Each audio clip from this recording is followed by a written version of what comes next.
بسم اللہ الرحمن الرحیم۔ شروع اللہ کے نام سے جو بڑا مہربان اور نہایت ہی رحم کرنے والا ہے۔ تمام حضرات سورہ فاتحہ اور درود پاک پڑھ لیجئے۔ اعوذ باللہ من الشیطان الرجیم، بسم اللہ الرحمن الرحیم۔ الحمدللہ رب العالمین الرحمن الرحیم مالک یوم الدین، ایاک نعبد وإياك نستعين إياك نعبد وإياك نستعين إياك نعبد وإياك نستعين اهدنا الصراط المستقيم صراط الذين أنعمت عليهم غير المغضوب عليهم ولا الضالين آمین۔ دروشی پڑھیں جی۔ اللہم صلی علی محمد وعلی آل محمد کما صلیت علی ابراہیم وعلی آل ابراہیم انکا حمید مجید۔ اللہم بارک علی محمد وعلی آل محمد کما بارکت علی ابراہیم وعلی آل ابراہیم انکا حمید مجید۔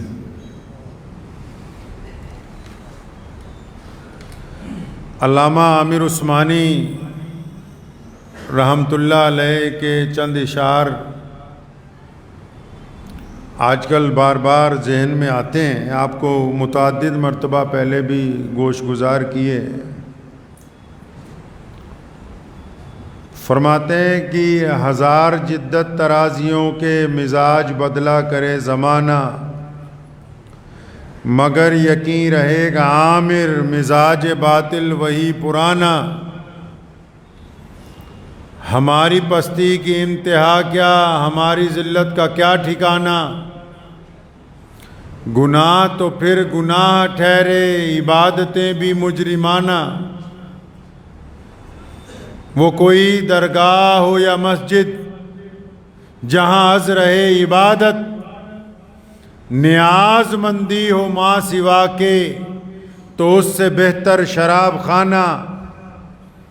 عروج سے بحر ور نہ ہوگی کبھی حیات منافقانہ، عروج سے بحر ور نہ ہوگی کبھی حیات منافقانہ۔ زباں پہ اسلام کا وظیفہ مگر خیالات کافرانہ۔ منافقوں کے متعلق قرآن پاک میں باقاعدہ ایک سورت نازل کر دی گئی۔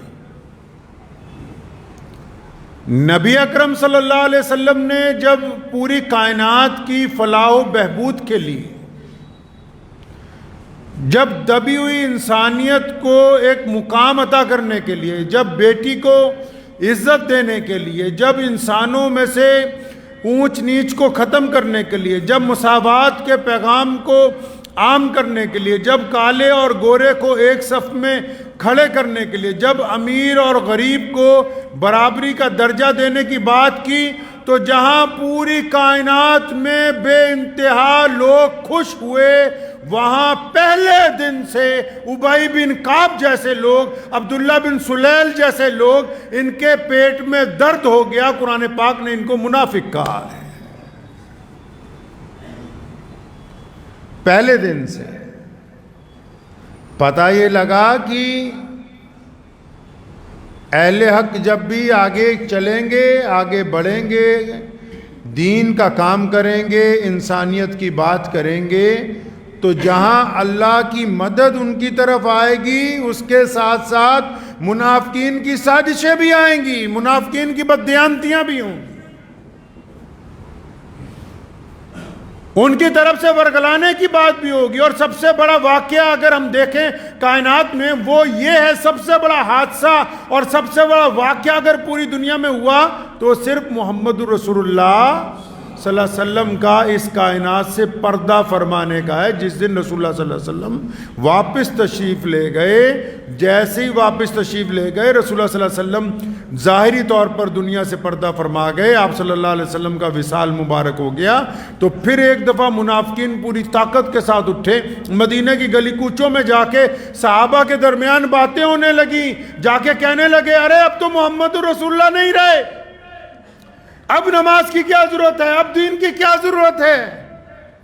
منافقین نے اسلام کے اوپر سب سے بڑا حملہ اس وقت کیا جس دن محمد رسول اللہ صلی اللہ علیہ وسلم ہم سے پردہ فرما گئے، اور پھر منافقین کی سازشوں کو دیکھتے ہوئے کائنات کے سب سے بڑے مسلمان نے اس وقت چیلنج کیا تھا۔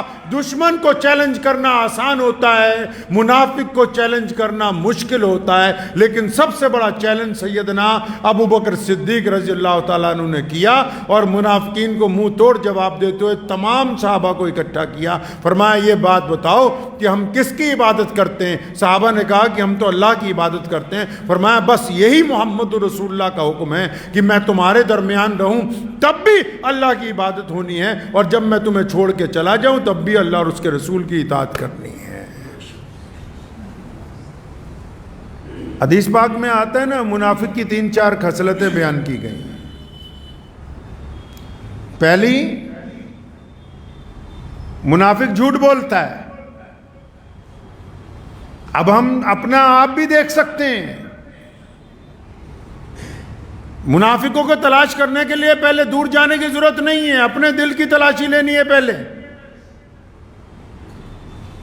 پہلے ہمیں اپنے دل کی تلاشی لینی ہے، اندر تسلی ہو جائے کہ یہاں تو نہیں وہ چھپا ہوا۔ تنقید غیر حال پہ کرنے سے پیشتر اپنے آپ کو دیکھنا ہے پہلے۔ منافق کی پہلی نشانی قرآن پاک میں بار بار کہا، یہ نماز جو پڑھتے ہیں یہ وہ والی نماز نہیں ہے، بے ایمانیاں کرتے ہیں ساتھ میں۔ منافق تو کئی قسم کے ہوتے ہیں، ضروری تھوڑی ہے کہ کاروبار میں ہی منافقت کرتا ہو، رشتوں میں منافقت کرتا ہو، دین کے اندر بھی تو لوگ منافقت کرتے ہیں۔ اور آج کل تو رواج چلا ہے دین میں منافقت کرنے کا، رواج چلا ہے دین کو بیچنے کا، کیونکہ یہ سودا اچھا بک رہا ہے آج کل، جلدی بک رہا ہے، اچھا بک رہا ہے، بڑھیا پیسے مل رہے ہیں۔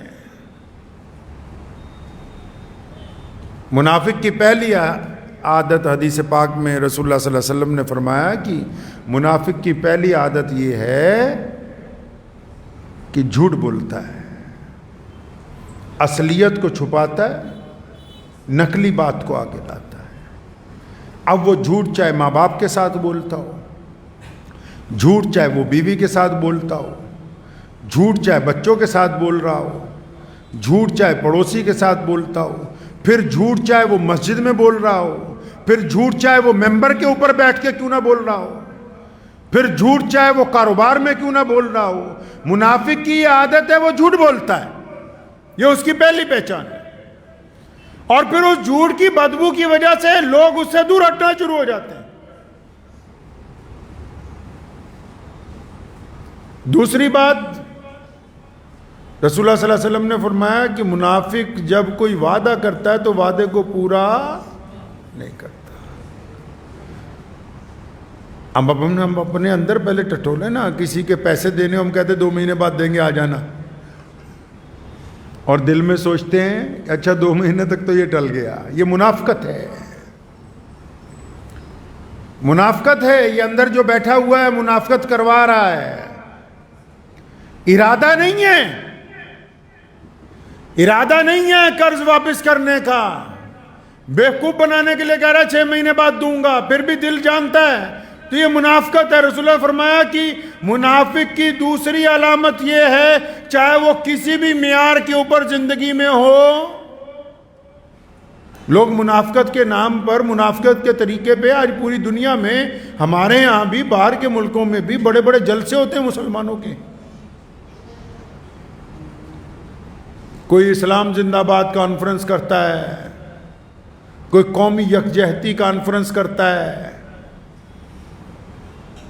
کہ پتہ ہے جی ہم تو دین کے لیے، لیکن چھپے ہوئے ایجنڈے میں پتہ ہے کہ ہم تو کسی بڑے آدمی کو راضی کرنے کے لیے کام کر رہے ہیں۔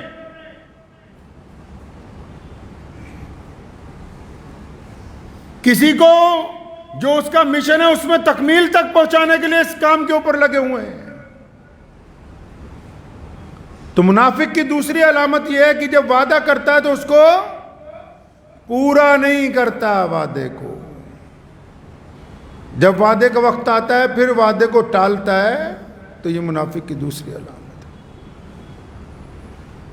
تیسری علامت منافق کی یہ ہے، نبی علیہ الصلوۃ والسلام نے فرمایا کہ منافق کی تیسری علامت یہ ہے کہ منافق بندہ جو ہوتا ہے اگر اس کے پاس امانت رکھ دی جائے،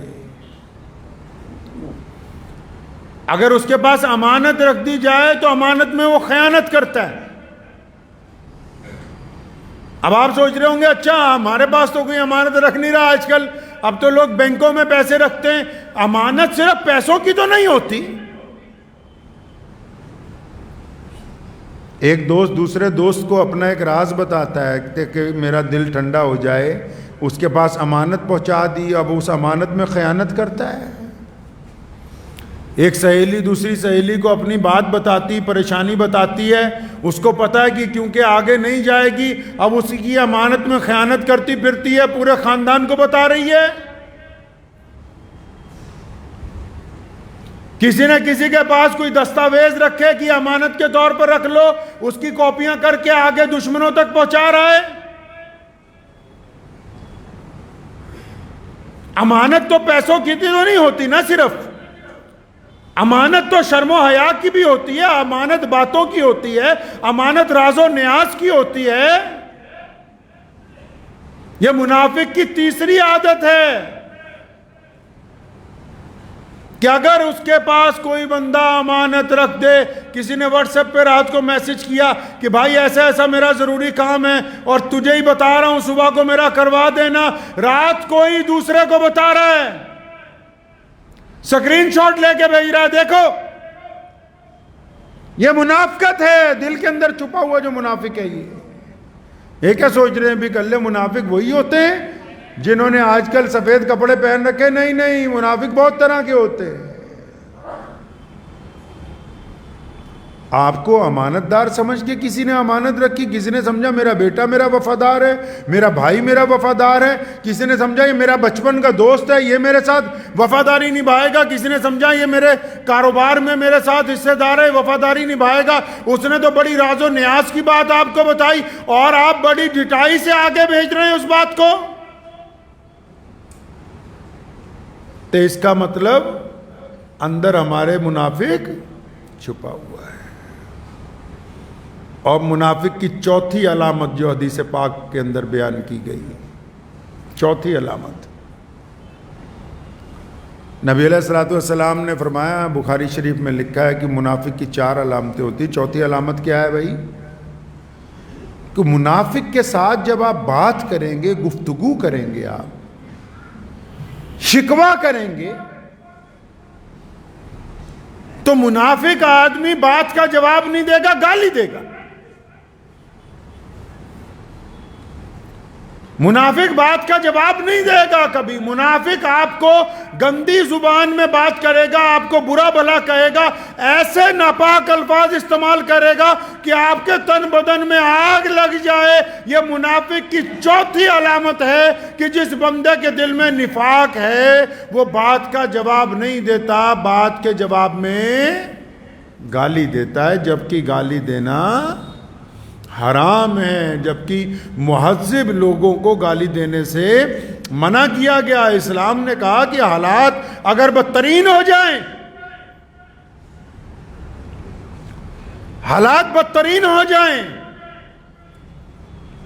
سامنے والے سے ناراضگی بڑھ جائے اور وہ آپ کو گالی دے رہا، اس صورت میں بھی اسلام کہتا ہے کہ گالی کا جواب گالی سے نہیں دینا چاہیے۔ اگر کوئی آدمی اپنی زبان کو گندا کر رہا ہے تو ہمارے ذمے یہ حکم دیا گیا کہ ہم صرف اپنے اصولوں کے اوپر بات کریں، اپنے ضابطے کے اوپر بات کریں، گالی کے جواب میں گالی نہیں دیں۔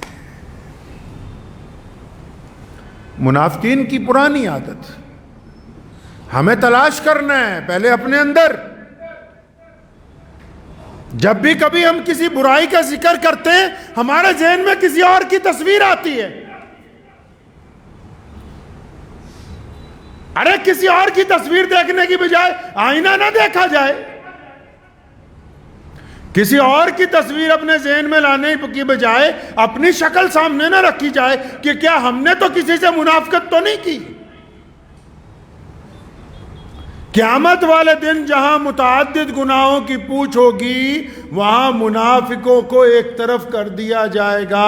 صرف وہی منافق نہیں جو صرف جھوٹ بولتے تھے، بے ایمانیاں کرتے تھے، جنہوں نے قوموں کے ساتھ، انسانوں کے ساتھ، معاشرے کے ساتھ، اسلام کے ساتھ، دین کے ساتھ منافقت کی ہوگی، وہ بھی ایک صف میں الگ کر دیے جائیں گے. اس وقت اسلام کی تاریخ اس بات کی گواہ ہے کہ ہر دور میں منافقوں نے کوشش کی. کس بات کی؟ لوگوں کو ڈرانے کی، دھمکانے کی، پریشان کرنے کی، خوفزدہ کرنے کی. منافقت کی یہ جو علامتیں ہیں یہ اللہ اور اس کے رسول صلی اللہ علیہ وسلم کے دین میں کسی لحاظ سے منظور نہیں ہے. اچھا، منافقت کو کون اچھا سمجھتا ہے بھائی؟ دنیا کا کوئی بھی قانون آپ اٹھا لیجئے، دنیا کے سارے قانون یہ کہتے ہیں کہ ناراضگی کرنے والے سے بات چیت کرنی چاہیے. اگر کوئی ناراض ہو، سیاسی طور پر بھی اگر کوئی سرکار سے ناراض ہو، سرکار کہتی ہے بات چیت کرو. جو لوگ دھرنا لگا کے بیٹھے ہیں ان سے بات چیت ہونی چاہیے. کوئی دشمن ہو، مطلب کسی دوسرے ملک کا ہو، ہماری سرحد اس سے لگتی ہو، تب بھی دونوں ملک چاہتے ہیں کہ بات چیت ہونی چاہیے. لیکن اگر کوئی ملک میں رہ کے منافقت کرے، ملک کے قانون کے ساتھ غداری کرے تو کوئی بات چیت نہیں ہوتی. کوئی بھی ملک، کوئی بھی دستور، کوئی بھی دین منافقت کے ساتھ کسی بھی طرح کی گفتگو کرنے کی اجازت نہیں دیتا ہے.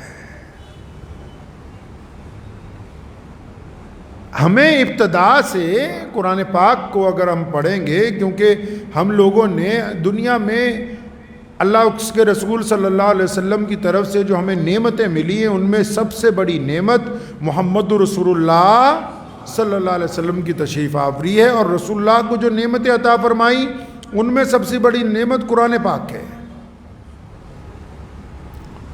قرآن کو پڑھنا، لیکن قرآن کو سمجھ کے پڑھنا، تبھی بات مکمل ہوتی ہے.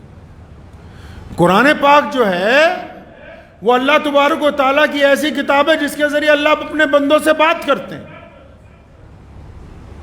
یہ جو باتیں میں آپ کو دیسی زبان میں بتا رہا ہوں یہ تو قرآن پاک میں صاف صاف لکھی ہوئی ہیں. آپ کبھی پڑھیں تو قرآن پاک کو صاف صاف لکھا ہے کہ بہت سارے ایسے نمازی ہیں جو منافقت کرتے ہیں، ان کی نماز قبول نہیں ہوتی. بہت سارے ایسے ہیں جو چہرے سے، لب و لہجے سے ایمان والے بنے پھرتے، لیکن اللہ فرماتے ہیں کہ ہمیں پتہ ہے کہ یہ منافقت کر رہی ہے، چالیں چل رہے ہیں، لیکن یا رسول اللہ آپ پریشان نہ ہو کیونکہ ہماری چال ان کی چال سے بہتر. اچھا، ہم قرآن پاک کو ترجمے کے ساتھ پڑھنا ہی نہیں چاہتے، وقت نہیں ہے، ضرورت نہیں رہی. اب ہم نے یہ سمجھا کہ شاید مولانا صاحب کو یا مسجد میں، مدرسے میں بچے پڑھتے ہیں، ان کو بہترین قورمہ بریانی کھلا دیں گے تو ہمارے ابا جی کو قرآن شریف پڑھ کے بخش دیں گے.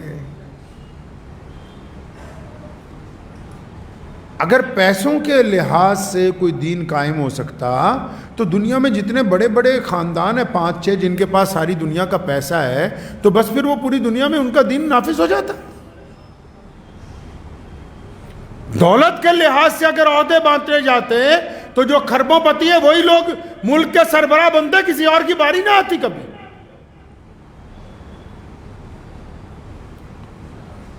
قرآن پاک کو جب تک اس کے مفہوم کے ساتھ، ترجمے کے ساتھ ہم نہیں پڑھیں گے، اور بڑے بدماش لوگ ہیں، وہ گنڈے لوگ ہیں جو بیٹھ کے مسجدوں میں یہ کہتے ہیں کہ قرآن پاک کو سمجھنا، پڑھنا ہر مسلمان کے بس کی بات نہیں، ان سے بڑا منافق کوئی دوسرا نہیں ہے. یہ بھی منافقوں کے زمرے میں. بندہ قرآن پڑھے اور اس کی سمجھنا ہے. جس قرآن کے انقلاب نے پوری کائنات کی ہر رنگ، ہر نسل، ہر بستی، ہر قریہ، ہر آب و ہوا، ہر نسل کے لوگوں میں کلمہ لا الہ الا اللہ محمد رسول اللہ عام کر دیا ہو، اس قرآن کو اس ملک کے چند مولوی کہتے ہیں کہ اگر اس کو عام لوگ پڑھیں گے تو ان کے پلے نہیں پڑے گا، تو ان سے بڑا بیوقوف کون ہو سکتا ہے بتاؤ؟ اصل میں جب بندہ قرآن پڑھے گا نا، رسول اللہ صلی اللہ علیہ وسلم کی احادیث پڑھے گا، تو پھر دودھ کا دودھ، پانی کا پانی صاف ہوتا چلا جاتا ہے، پھر دکانداری بند ہوتی ہے۔ جو لوگ مذہب کے نام پر جذبات بیچ رہے ہیں ان کی دکانداری بند ہوتی ہے، جو مذہب کے نام پر فتوے بیچ رہے ہیں،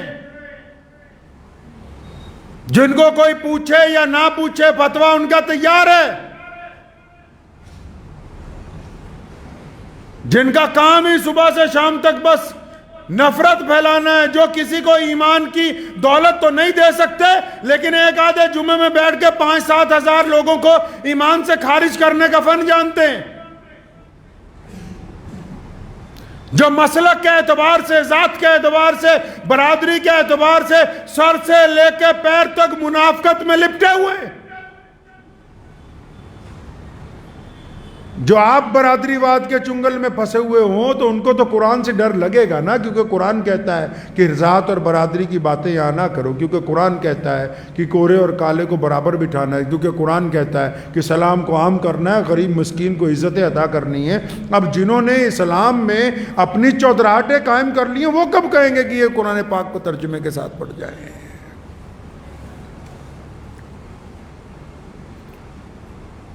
یہ آج عنوان مجھے اس لیے ذہن میں آیا کیونکہ کل میں مالیر کوٹلہ سے واپس آ رہا تھا تو مجھے میرے وہاں ایک دوست ہیں مکرم سیفی صاحب، انہوں نے مجھے شہاب بھائی کا نمبر دیا، وہ نوجوان جو پیدل آ رہا ہے مکہ مکرمہ کے لیے جا رہا ہے، کیرلا سے مکہ مکرمہ۔ تو میں نے ان کو فون کیا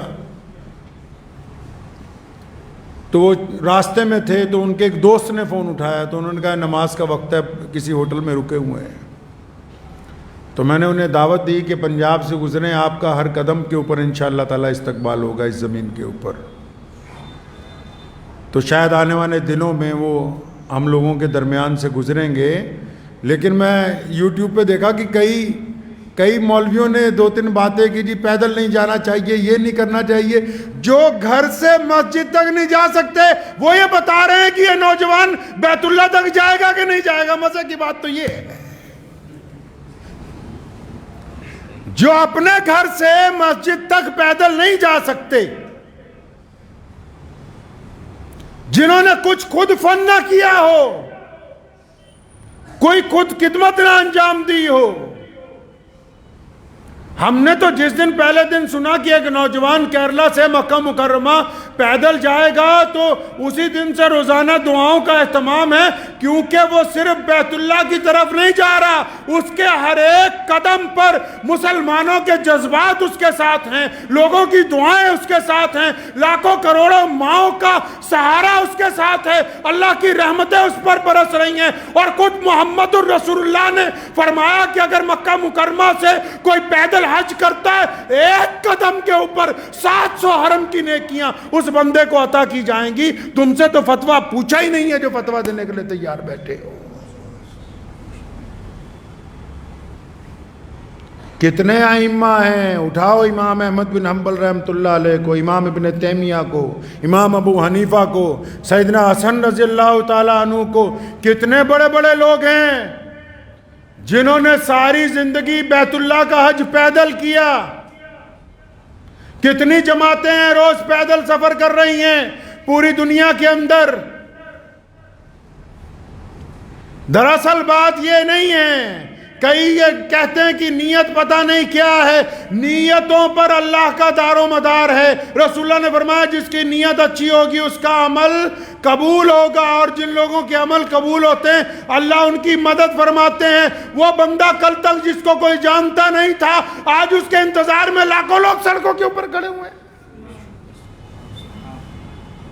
صرف مسلمان ہی نہیں، اس ملک کے تمام لوگ، کیونکہ لوگ یہ سمجھتے ہیں اس بات کو اچھی طرح کہ جو بندہ اتنی دور سفر پہ اپنے رب کے گھر کی طرف پیدل جا رہا ہے، اس کے اندر اللہ تبارک و تعالیٰ نے ایمان کی دولت رکھی ہے۔ یہ اتنے عاشقان رسول اس لیے نکلے کیونکہ علامہ نے کہا نا کہ کی محمد سے وفا تو نے، کہ محمد سے وفا تو نے تو ہم تیرے ہیں، یہ جہاں چیز ہے کیا، لوح و قلم تیرے۔ جب بندہ اللہ کی طرف چلتا ہے تو کائنات کی ہر شے اس کی مدد کے لیے تیار ہو جاتی ہے۔ مبارکباد دینے کی بجائے ایک دو لوگوں نے، ایک صاحب کی میں مختصر سی بات سن رہا تھا تو وہ فرما رہے تھے کہ میں یہ فتویٰ دے رہا ہوں، میں یہ کر رہا ہوں، میں وہ کر رہا ہوں، تو مجھے بڑی حیرانی ہوئی۔ میں کہا اگر یہ واقعی بہت اچھا فتویٰ دینے والے ہیں، اگر ان میں واقعی اسلام کا درد ہے اور یہ اس بات کو سمجھتے ہیں کہ کون سا عمل اسلام میں نیا ہے کون سا پرانا ہے، اگر ان کے واقعی سینے کے اندر ایک دھڑکتا ہوا دل ہے، اگر واقعی ان کے اندر جذبات ہیں، اگر واقعی یہ کوئی زندہ دل مولوی ہے، اگر واقعی اس مفتی کے قلم میں بصیرت ہے، اس میں طاقت ہے، تو جب کسی کا گھر گرایا جاتا ہے اس وقت اس کا فتویٰ کیوں نہیں چلتا؟ جب کسی کو ناجائز قید میں ڈال دیا جاتا ہے اس وقت اس کی زبان کیوں نہیں کھلتی؟ یہ صرف مسلمانوں کو پریشان کرنے کے لیے، مسلمانوں کو تکلیف پہنچانے کے لیے ان کا قلم چلتا ہے۔ ہاں اگر ان کا قلم اس وقت چلا ہوتا تو آج اس قلم کے آگے ہم سر خمیں تسلیم کر دیتے، لیکن پتہ یہ لگا کہ ان کو حسد کی بیماری لگ گئی، حسد کی بیماری لگ گئی۔ حسد کا کوئی علاج نہیں ہے دنیا میں۔ جو خود کچھ نہیں کر سکتے، یاد رکھیے گا زندگی میں آپ سب لوگ، ہر نوجوان اس بات کو یاد رکھے، ہر بیٹی، ہر بڑا، ہر چھوٹا اس بات کو یاد رکھے، کیونکہ کئی لوگ ہر جگہ کچھ نہ کچھ لوگ ہوتے ہیں جو کسی نہ کسی کو پریشان کرتے ہیں، چاہے تعلیم میں، چاہے گھر میں، چاہے کاروبار میں، کوئی نہ کوئی لوگوں کا عادت ہوتی سارا دن فون کر کے اچھا فلاں بندہ تیرے بارے میں یہ بات کہہ رہا تھا، فلاں بندہ تیرے بارے میں یہ بات کہہ رہا تھا۔ یاد رکھو، دل کی تختی پر لکھ کے لے جاؤ، جو خود کچھ نہیں کر سکتے وہ صرف تنقید کرتے ہیں، اور جو تنقید کرتے ہیں وہ اس بات کو مانتے ہیں کہ آپ ان سے آگے بڑھ گئے، یہ اس بات کو تسلیم کرتے ہیں۔ اس لیے شہاب بھائی کو کہنا چاہتا ہوں کہ اگر کوئی ایک دو لوگ تنقید بھی کر رہے ہیں تو انہوں نے مان لیا کہ تم ان سے افضل ہو۔ تنقید کرنے والے نے اس بات کو تسلیم کر لیا۔ ہر سال ایک دو حاجی پیدل پہنچتے ہیں، آپ کو پتا ہے، لیکن یہ سرکاری مولوی تب نہیں بولے۔ اس سال جب انگلینڈ سے پیدل حج کرنے والا چلتا ہوا 6,500 کلومیٹر کے بعد مکہ پہنچا، وہاں کے حکمرانوں نے اس کا استقبال کیا، تب یہاں کا کوئی مولوی نہیں بولا۔ کیوں؟ کیونکہ وہاں سے چندہ لینے جانا ہے۔ پچھلے سال رشیا سے، کوہ قفقاز سے ہمارا ایک بہادر بھائی 13,500 کلومیٹر کا سفر کر کے بیت اللہ کے حج کے لیے پیدل گیا۔ یہ پہلی بار نہیں ایسا ہو رہا ہے۔ ابھی پوری دنیا کے سارے ملکوں میں سے ایک نوجوان اکیلا موٹر سائیکل کی سواری کر کے اس حج کے اندر شامل ہوا ہے۔ تو یہ جو اب پیدل جا رہا ہے، آپ کیا سمجھتے ہیں کہ اس کے پیدل چلنے سے صرف شہاب بھائی کا حج ہوگا؟ نہیں، جب وہ شہاب پیدل چلتا ہے تو لاکھوں دلوں کے اندر بیت اللہ کو دیکھنے کی تڑپ پیدا ہوتی ہے، اس کو ثواب اس کو نہیں ملے گا۔ جب پیدل چلتا ہے کروڑوں دعائیں ساتھ میں چلتی ہیں۔ جب بیت اللہ کی طرف قدم بڑھتے ہیں نا، یہ ایسے ہی نہیں بڑھتے۔ تو کسی نے کیا خوب کہا، بس یہ شعر ان کی نظر کرنے چاہتا ہوں کہ قوت عشق سے ہر پست کو بالا کر دے۔ یہ بندہ ایسے نہیں چلتا، کوئی ہو چاہے۔ یہ محمد رسول اللہ کا عشق ہے یار۔ یہ حضور نبی علیہ السلام کی رحمتیں ہیں جو ظاہر ہو رہی ہیں۔ کہا نا کسی نے کیا خوب کہ قوت عشق سے ہر پست کو بالا کر دے، دہر میں عشق محمد سے اجالا کر دے۔ وآخر دعوانا ان الحمدللہ رب العالمین۔